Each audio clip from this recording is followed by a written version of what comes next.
The first question is about how to improve sleep, in particular, how to improve deep sleep, that is sometimes called slow wave sleep. This was a question that was asked by Jack Pritchard and that got a lot of upvotes.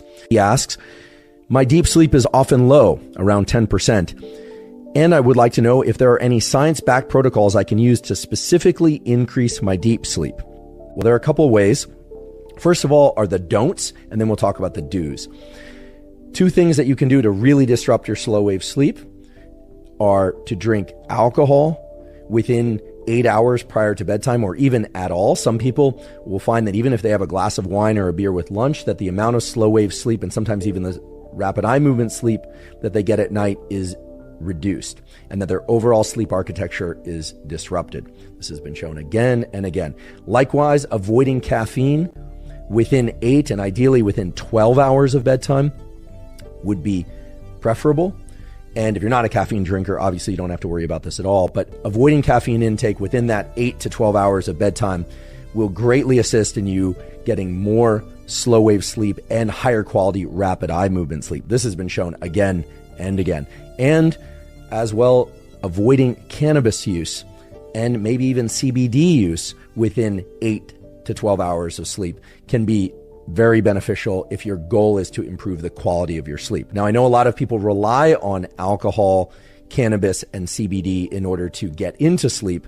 However, it's been shown many times in human studies, and this was discussed in the podcast episode that we did with the great Matt Walker, who's a professor of neuroscience and psychology at University of California, Berkeley, and a world expert in sleep and sleep science. Matt and I discussed the research showing that even though alcohol helps you fall asleep, even though cannabis can help you fall asleep, and even though CBD can help people fall asleep, that it does disrupt and in many ways reduce the quality of sleep that one gets. So that's disappointing news, I know, for a number of the people that rely on cannabis, CBD, or alcohol to fall asleep. So that's actually 3 major don'ts. Avoid caffeine, alcohol, and cannabis. And let's put under the umbrella of cannabis, THC and CBD in the 8 and ideally within the 12 hours prior to sleep, if your goal is to improve the total amount of slow wave sleep that you're getting and your overall sleep architecture. In addition, it's well known that avoiding food intake in the 2 hours prior to sleep is going to greatly assist in the amount of growth hormone output that you achieve during the early stages of the night and the depth and duration of slow wave sleep.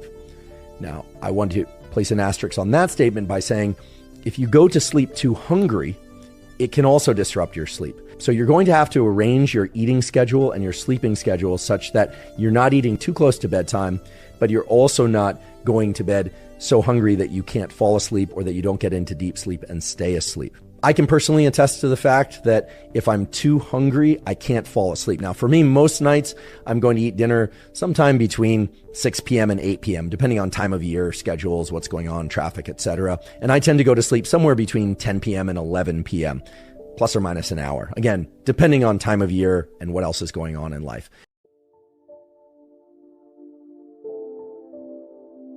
Plus or minus an hour. Again, depending on time of year and what else is going on in life. So I normally have that buffer of 2 hours or so before going to sleep. However, there are some nights where even if I eat dinner around 7 p.m., I'm quite hungry at 9 p.m. and I want to go to sleep.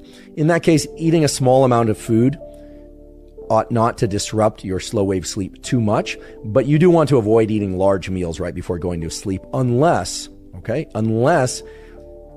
completely fasting and not eating something late at night will prevent you from getting into any sleep at all. In other words, it's better to make sure that you're getting to sleep than it is to avoid food just so that you get increased growth hormone output and into slow wave sleep. I hope that's clear. You know, I have had times in my life where I'm working very, very hard and I miss dinner or something comes up. And I know some people can fall asleep quite easily on an empty stomach. I've been able to do that, in particular if I'm very exhausted.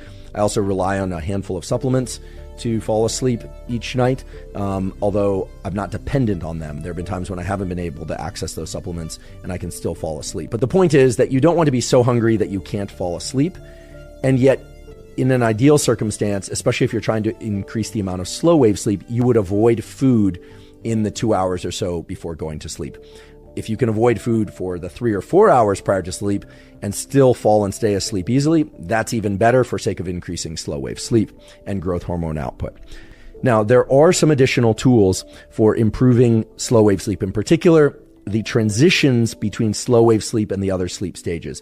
Because even though, as I mentioned earlier, the early part of your night is occupied primarily by slow wave sleep, all night long you're transitioning from slow wave sleep into an intermediate stage of sleep and then into rapid eye movement sleep and then back again. It's just that in the early part of the night, more of that time is going to be occupied by slow wave sleep. The 2 ways to improve slow wave sleep that are well documented in the literature, and here we can point to some really nice papers that I'll reference in case you want to read further, is the first one is entitled, Exercise Improves the Quality of Slow Wave Sleep by Increasing Slow Wave Stability. Think about relatively challenging cardiovascular output for 60 minutes, and they had them do that at least 6 hours prior to bedtime, and this is an important and, they did have the subjects in this study in all conditions abstain from caffeine and alcohol. So that's very important. And what they observed was an enhancement of slow wave sleep.